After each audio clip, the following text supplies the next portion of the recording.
আমি কাজ করি হিথ্রো এয়ারপোর্টে। এখনকার হিথ্রো এয়ারপোর্ট কত সুন্দর, কত বড়, হাজার ধরনের প্লেন আসে এখানে, আসে যায়, এবং কত সুন্দর সিস্টেম। কিন্তু আমি যখন এখানে কাজ করতাম তখন কি রকম ছিল হিথ্রো এয়ারপোর্ট তার একটি ছোট্ট বর্ণনা দিতে চাই। আমার জয়েন করার আগে আমার কলিগরা বলতো, আগে নাকি এখানে ব্ল্যাকবোর্ডে লেখা হতো কোন প্লেন কখন আসবে, কখন নাগাদ যাবে, এবং কোন প্লেন কখন নাগাদ ফ্লাই করবে সবকিছুই ব্ল্যাকবোর্ডে চকে লেখা থাকতো। আমাদের টার্মিনাল বিল্ডিং এর একটি রেস্টুরেন্ট ছিল, সেই রেস্টুরেন্টে বসে প্লেনের আসা যাওয়া দেখা যেত। বাইরেও মানুষ অপেক্ষা করত, দেখতো কিভাবে প্লেন উঠে নামে এবং আসে। আমাদের হিথ্রো এয়ারপোর্ট কিন্তু 1929 সালে একদম প্রাইভেট একটি এয়ারপোর্ট ছিল। পরে 1946 সালে রানীর মাধ্যমে সেটি স্বীকৃতি পায়। যেহেতু এয়ারপোর্টের ঘটনা বলবো, এয়ারপোর্টটি যেন আপনারা ভিজুয়ালাইজ করতে পারেন, এই জন্যই বলা। বহু প্রতিবেদনই আপনারা দেখতে পারেন। 1955 সালে আমি যখন এখানে জয়েন করি তখন টার্মিনাল 1 নাম ছিল ইউরোপা টার্মিনাল, পরে তা টার্মিনাল 1 হয়ে যায়। এরপর এটি Britannic building for domestic flight নামকরণ হয় এবং টার্মিনাল 1 বাদ হয়ে যায়। এই একটি থেকে 1961 সালে 3টি টার্মিনাল নির্মাণ করা হয়। সর্বশেষ টার্মিনাল, যেটি টার্মিনাল 3 ছিল, এটার নাম ছিল ওশেনিক বিল্ডিং অথবা টার্মিনাল 3। আমার সেই জায়গায় কাজ সবচেয়ে বেশি ছিল। আমি কাজ শেষে পেছনে দাঁড়িয়েছিলাম এবং সন্ধ্যার হয়ে যাওয়ার পরে কাজ শেষ করে ধূমপান করছিলাম। শীত ছিল অনেক এবং বরফ পড়ছিল। এর মধ্যেই আমি নাকে কিছু গন্ধ পাই পেছনের দিকে। আস্তে আস্তে এগোতে থাকি, পেছনে যাই, কিসের গন্ধ? ময়লার ড্রাম তো এখানে থাকার কথা না।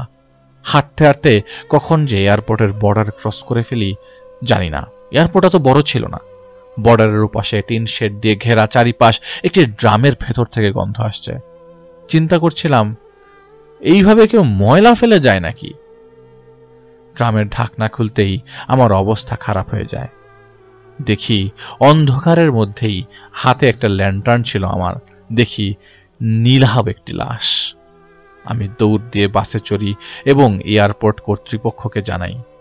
সবাই হাতে ল্যান্টার্ন নিয়ে যায় এবং এই লাশ দেখে হকচকিত হয়ে যায়। পুলিশ আসে, ইনভেস্টিগেশন অফিসার আসে, এবং ভাগ্যক্রমে ইনভেস্টিগেশন অফিসার ছিল আমার পূর্ব পরিচিত, বলা যায় আমার কাজিন। সে নিয়ে যায়। আমার সেদিন হতে 1 মাসের ছুটি ছিল। আমি আমার কাজিনকে বললাম, আমাকে একটু জানিও কি হয়েছে, আমি আজকে থেকে ছুটিতে যাচ্ছি। আমার কাজিন আমাকে বলে, দেখো তুমি চাইলে আমার সাথে চলতে পারো, প্লাস তুমি যেহেতু দেখেছো তোমার স্টেটমেন্ট আমার লাগবে। আমি সাথে সাথে গেলাম, আমার স্টেটমেন্ট দিলাম এবং সেটা করোনার অফিসারের কাছে হস্তান্তর করা হয়। আমি সেদিন রাতের বেলা এই হালকা তুষারপাতের ভেতরে বাসায় চলে আসি। আমি আর অটোপসি করবে যেখানে সেখানে যাইনি। বাসায় আমি একা থাকতাম। বয়স অল্প এবং কান্ট্রি সাইডে থাকতেন আমার বাবা মা। আমি একা একা এখানে বাসা ভাড়া করে থাকতাম। রাতের বেলা শাওয়ার নেবার পর নিজের রুমে ঘুমোতে যাব, হাতে ছিল আমার পিৎজা। কিন্তু ঘুমোতে যাওয়ার সময় সেই যে ড্রাম খোলার গন্ধ পেয়েছিলাম আমি, সেই গন্ধ পাচ্ছি। কি যে বিশ্রী গন্ধ, আমার রুমে ভরে গেছে। কিন্তু ঠান্ডায় তা ম্লান হয়ে পাংশে হয়ে যাচ্ছে, তাও বোঝা যাচ্ছে। আমার বাসায় অন্য রুমে সেই গন্ধ নেই, কিন্তু সেই ড্রাম ভর্তি গন্ধ যা আমি এয়ারপোর্টের এক কোণায় পেয়েছি, সেই গন্ধ আমার রুমের মধ্যেও পাচ্ছি।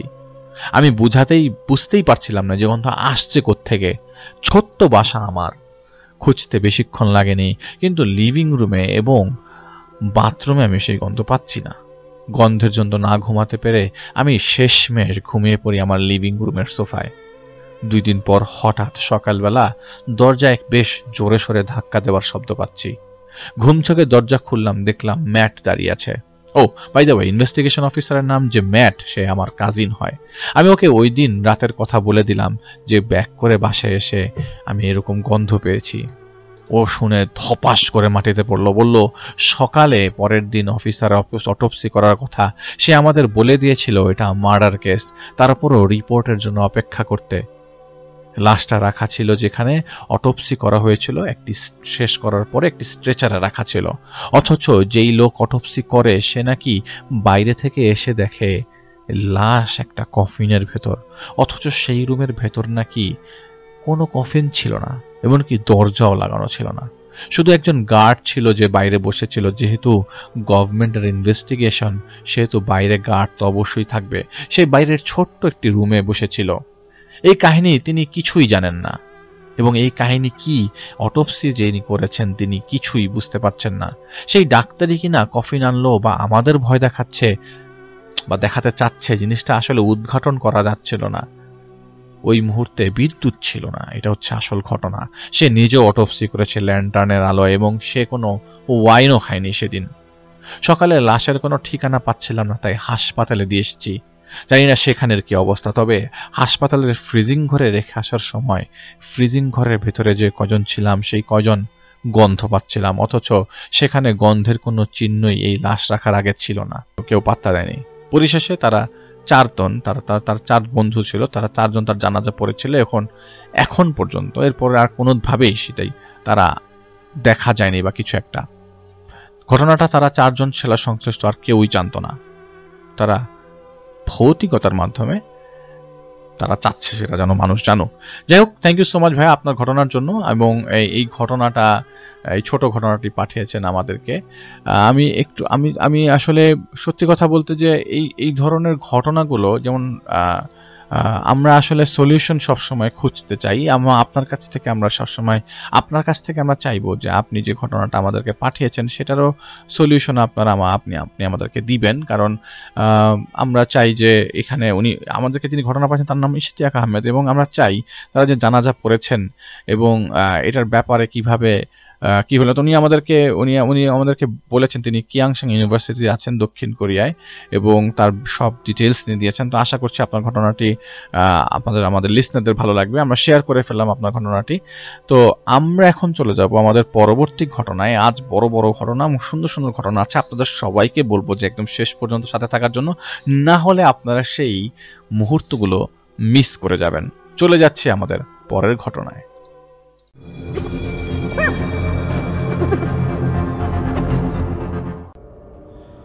গত রোজার ঈদের 4 দিন পরের ঘটনা। ভাবির বাচ্চা ডেলিভারির জন্য আমাদের জেলার কোনো একটা হসপিটালে ভর্তি করিয়েছিলাম। সেদিন সন্ধ্যা থেকে বাচ্চা ডেলিভারি ব্যথা শুরু হয়েছিল। ভাবিকে নিয়ে যেতে যেতে রাত প্রায় 12টা বেজে গিয়েছিল। সাথে ছিলাম আমি, ভাইয়া আর আমার একটা আন্টি। সিজার অপারেশন হবে, বাচ্চা হলো, তবে এটা টুইন বেবি ছিল। 3 তলায় অপারেশন হয় আর 5 তলায় শিফট করে দেওয়া হয় কেবিনে। তো ডাক্তার আমাকে ইঞ্জেকশন লিখে দিয়ে বললেন যে এগুলাকে নিচে থেকে ফার্মেসি যেটা আছে সেখান থেকে নিয়ে আসার জন্য। আমি ফার্মেসিতে যাই 1 তলায় এবং ইঞ্জেকশন নিয়ে আবার উপরে উঠেছি। আমি লিফটে উঠেছিলাম। তো ইঞ্জেকশনটা দেখতেই ডাক্তার বলে, আপনি একটা আনলেন কেন? বাচ্চা তো দুইটা ইঞ্জেকশন লাগবে, যান আরেকটা আবার নিয়ে আসেন। তো রাত কিন্তু তখন প্রায় মাঝরাতের মতো হবে।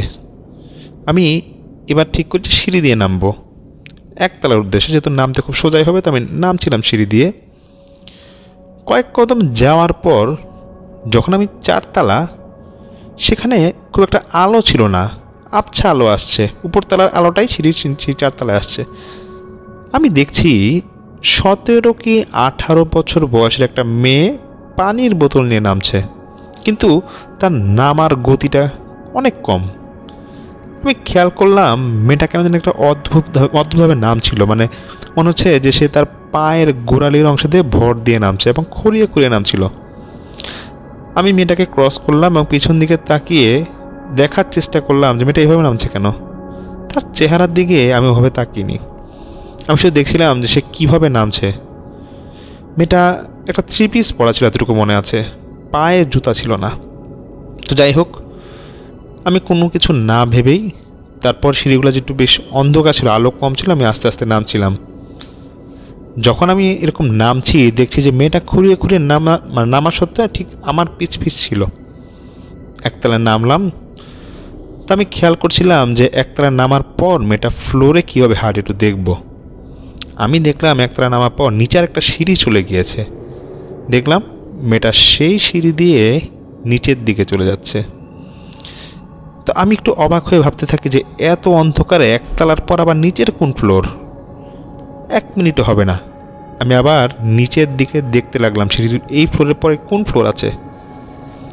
আমি নিচের দিকে যাই, গিয়ে দেখছি একটা কলপসেবল গেট এবং একটা তালা মারা, এবং ভিতরে দেখি একটা জেনারেটর রুম, একটা কয়েকটা বেড পড়ে আছে। তারপর ভাবতে থাকি, আচ্ছা মেয়েটা গেল কই? মেয়েটা না এখনই সিঁড়িতে নামলো? আমি তারপরে ফার্মেসিতে যাই এবং ইঞ্জেকশনটা নিয়ে ডাক্তারের যে উপরে ছিল তাকে দিয়ে আসে, এবং আমার তো একটাই কথা যে মেয়েটা গেল কই, কী ঘটলো এখানে। আমি আবার নিচে নেমে আসি এবং দ্রুত সেখানে যে সিকিউরিটি ছিল তাকে জিজ্ঞাসা করি যে ভাই, এই একতলায় যে এটা, এই যে নিচতলা, এটার পর নিচে কি? সিকিউরিটি বলছে যে নিচে একটা জেনারেটর রুম আছে, আর হসপিটালে কোনো বেড টেড থাকলে পুরোনো বেড আমরা ওখানে রেখে দিই, এক কথা সেটা স্টোর রুমের মতো। আমি তাকে বললাম যে একটা মেয়েকে দেখলাম মাত্র নিচে গিয়ে নেমে গেল, এটা মানে কোথায় গেলাম এটা দেখছেন? সিকিউরিটি হেসে হেসে বলতেছে, এই চাবি তো আমার কাছেই নাই, এটা তো থাকে ওই উপরে অ্যাডমিন রুমে চাবি। মানে খামচি দিচ্ছিল। তারপর হঠাৎ করে দরজাটা ভেঙে যায় এবং আমি ধাক্কা খেয়ে আমি এখানে কয়েক হাত দূরে গিয়ে পড়ি। তারপর আমার আর কিছু মনে নাই, কেন জানি মনে হচ্ছিল যে আমি ধাক্কা খেয়ে পড়ে যাওয়ার পর আর ঠিক আগ মুহূর্তে আমার পাটা ধরে কি হয়তো বা টানছিল। তারপর তার কিছু বলতেই পারি না। তারপর আবার রবিউল কান্নাকাটি শুরু করে।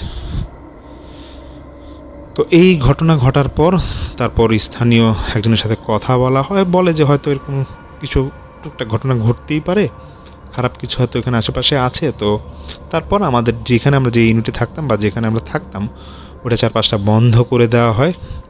তারপর পরবর্তীতে আর কোনো সমস্যা সেখানে হয় না, এবং সেই যে হোস্টেলটা ছিল সেখানে একা কেউ আর কখনো থাকতো না। ধন্যবাদ ইশতিয়াক ভাইকে এরকম সুন্দর একটি ঘটনা শেয়ার করবার জন্য। তিনি এত দূর থেকে আমাদেরকে ঘটনাটা পাঠিয়েছেন এবং তিনি বলেছেন যে ওনার দাদার মুখে তিনি অনেক ঘটনা শুনেছেন এবং আস্তে আস্তে তিনি তার প্রকাশ করবেন, আমাদেরকে জানাবেন, সেটা শেয়ার করবেন। এবং যেহেতু মাদ্রাসার নাম তিনি উল্লেখ করতে মানা করেছেন, তাই আমি আবারও বলছি মাদ্রাসার নাম আজকে আর আমি উল্লেখ করলাম না। তো শ্রোতা বন্ধুরা, আমি সামির আনসারি সামনের এপিসোডে আবারও হাজির হব বেশ কিছু ভয়ঙ্কর ভয়ের ঘটনা নিয়ে। ততক্ষণ পর্যন্ত ভৌতিকতার সাথেই থাকবেন। আজ আসছি আমি। আসসালামু আলাইকুম। সামির ভাইকে অনেক অনেক ধন্যবাদ। ভৌতিকতার পাশে যারা আপনারা আমাদের সাথে ব্র্যান্ডিং প্রমোশনের জন্য কথা বলতে চান, তারা আমাদের ইমেল অ্যাড্রেসটি অবশ্যই নোট ডাউন করে রাখবেন, যেটা স্ক্রলিং এবং ডিসক্রিপশনে আছে। আমাদের ইমেল অ্যাড্রেসে আপনাদের ডিটেলস পাঠিয়ে দিন, আমাদের কনসার্ন টিম আপনাদের সাথে সাথে যোগাযোগ করবে। অথবা যারা ঘটনা পাঠাতে ইচ্ছুক তারা আমাদের ইমেল অ্যাড্রেসটি নোট ডাউন করতে পারেন, দ্যাট ইজ BHOUTIGOTA ভৌতিকগতা@gmail.com। এই ইমেল অ্যাড্রেসে আপনারা পাঠিয়ে দিন। আপনার ঘটনা যদি অবশ্যই সিলেক্টেড হওয়ার মতো হয়, অবশ্যই আমরা সেটা সবাইকে শোনাবো, অথবা আপনি চাইলে নিজেও সেটাকে রেকর্ড করে আমাদেরকে পাঠিয়ে দিতে পারেন। আমরা এখন সময় নষ্ট না করে একটি বড় ঘটনা শুনে আসবো শাওন ভাইয়ের কাছ থেকে। অসম্ভব সুন্দর একটি ঘটনা, সবাই মনোযোগ সহকারে শেষ পর্যন্ত শুনবেন। আপনাদের সবার কাছে আমি এটাই আর্জি করছি, এবং সবাই বেশি বেশি করে আমাদের চ্যানেল লিঙ্কটি শেয়ার করুন। আজকের ঘটনাগুলো আশা করছি সবাই বেশ পছন্দ করবেন, এবং চলে যাচ্ছি সরাসরি শাওন ভাইয়ের কাছে।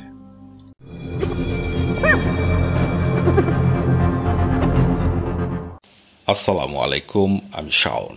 আজকে আমি আপনাদের সাথে শেয়ার করব মহিবুল্লাহ হুজুরের আরেকটি ঘটনা। মহিবুল্লাহ হুজুরের এই ঘটনাগুলো আমাদের লিখে পাঠাচ্ছেন নিয়মিত রাতুল ভাই, এজন্য রাতুল ভাইকে অনেক ধন্যবাদ। আর অবশ্যই ধন্যবাদ দিতে হয় মহিবুল্লাহ হুজুরকে, যিনি তার জীবনের কিছু ব্যক্তিগত ঘটনা আমাদের সাথে শেয়ার করছেন। আজকে ঘটনা শুরু করবার আগে মহিবুল্লাহ হুজুর ভৌতিকতার লিসেনারদের উদ্দেশ্যে কিছু কথা লিখে পাঠিয়েছেন। আমি হুজুরের সেই কথাগুলো ভৌতিকতার লিসেনারদের উদ্দেশ্যে হুবহু তুলে ধরছি। হুজুর লিখেছেন, আসসালামু আলাইকুম। প্রথমেই অভিনন্দন জানাই সবাইকে ভৌতিকতাকে আবার ফিরে পাবার জন্য। মানুষ সময়ের সাথে সাথে পাল্টাবে, এটাই স্বাভাবিক। কিন্তু প্রয়োজনের জন্য যারা ক্ষণে ক্ষণে নিজেদের বদলান, তারা আপনাদের কাছে কেমন আমি তা জানি না, তবে আমার কাছে তারা নিন্দনীয়। কারণ হয়তো দৃষ্টিভঙ্গি, আপনাদের দৃষ্টিভঙ্গি আর আমার দৃষ্টিভঙ্গি হয়তো আলাদা। প্রচণ্ড রাগী স্বভাবের কারণে বরাবরের মতোই আমি একাকী জীবনযাপন করি, আর ঠোঁট কাটা স্বভাবের জন্য কারো তোয়াক্কাও আমি করি না। এক আল্লাহ ছাড়া কারো ভয় আমি করি না। তাই প্রায়ই অনেকেই আমাকে সম্বোধন করে বেয়াদব, চাষা অথবা ছোট লোক বলে। আজ আমি আপনাদের যে ঘটনাটি শোনাবো, সে ঘটনাটি সে সময়কার যখন পান থেকে চুন খসলেই আমি রাগে হিতাহিত জ্ঞান হারিয়ে ফেলতাম, কারণ ধৈর্যের মাত্রা আমার মধ্যে ছিল অনেক কম। দাদা ভাইরা বলতো, হয়তো তুমি ঠিক আছো, কিন্তু নিয়মটাই এখন এমন, তাই তোমাকে মানিয়ে নিতে হবে। প্রচণ্ড ডিপ্রেশনে থাকতাম। আর ঠিক তখনই একটা কাজ আসে আমার কাছে। আজকের ঘটনাটি সে কাজকে কেন্দ্র করেই। কাজটি খুবই স্পর্শকাতর ছিল, তাই এই ঘটনার মাত্র 5% আপনাদের সাথে আমি শেয়ার করব, এবং এই ঘটনায় যাদের নাম আপনারা শুনবেন তা সবই ছদ্মনাম।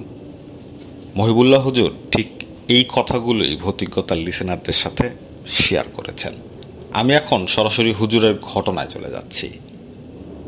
বেশ কিছু মাস আগে একজন মহিলা আসেন হুজুরের কাছে। মহিলা হুজুরের কাছে আসার পর থেকেই কান্নাকাটি করছিলেন। হুজুর বুঝতে পারছিলেন যে তিনি খুব অসহায় হয়েই তার কাছে এসেছেন।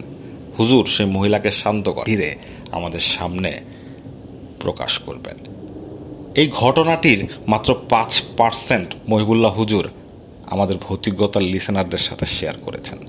এই ঘটনা আরও ছিল, যা অনেক সেন্সিটিভ হওয়ায় মহিবুল্লাহ হুজুর ভৌতিকতার লিসেনারদের সাথে শেয়ার করতে চাননি। তাই আমরাও মহিবুল্লাহ হুজুরকে চোরাচুরি করিনি। এটাই ছিল আজকের মহিবুল্লাহ হুজুরের ঘটনা। আশা করি মহিবুল্লাহ হুজুরের এই ঘটনাটি আপনাদের ভালো লাগবে। সবাই ভালো থাকবেন। আজকে আসছি। আসসালামু আলাইকুম।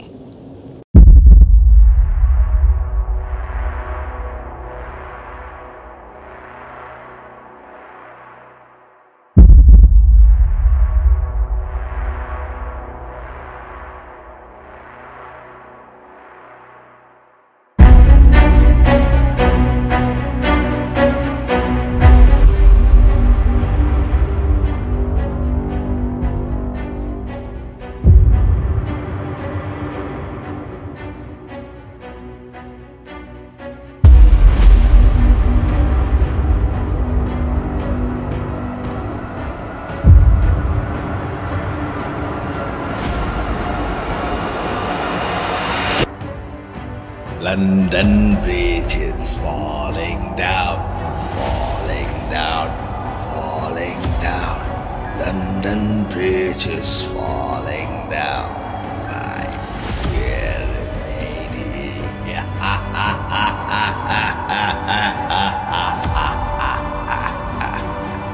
They took the brick and locked them up, locked them up, locked them up. They took the brick and locked them up. My fair boy.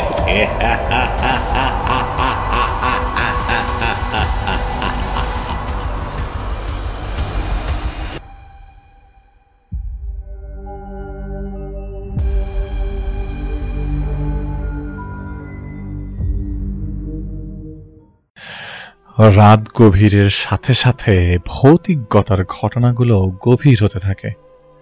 গভীর থেকে গভীরতর ঘটনার রেকর্ড ভৌতিকতা বহু আগেই ছাড়িয়ে গেছে। তাই তো আপনারা সবাই হাজারে হাজারে মানুষ লাইভ করে আমাদের লাইভে থাকেন শুরু থেকে শেষ পর্যন্ত। 102তম এপিসোড পর্যন্ত শুধু আপনাদের ধন্যবাদ দিব না, দিব যতদিন পর্যন্ত ভৌতিকতা আছে। সেই শুরুর দিকের লিসনার আপনারা। আমরা যত এগিয়ে যাচ্ছি সামনে, নতুন নতুন লিসনার জয়েন করছে, তাদেরকে আপনারা উপদেশ দিয়ে সাজেস্ট করছেন আমাদের গ্রুপে, পেজে, যেটা আমাদের জন্য অনেক বড় একটি পাওয়া। আমাদের এই 15-16 সদস্যের বাইরে আপনারা যারা ঘটনা শুনছেন তারাও কিন্তু অন্যদেরকে হেল্প করছেন। এটা আমার দেখে খুব ভালো লাগে।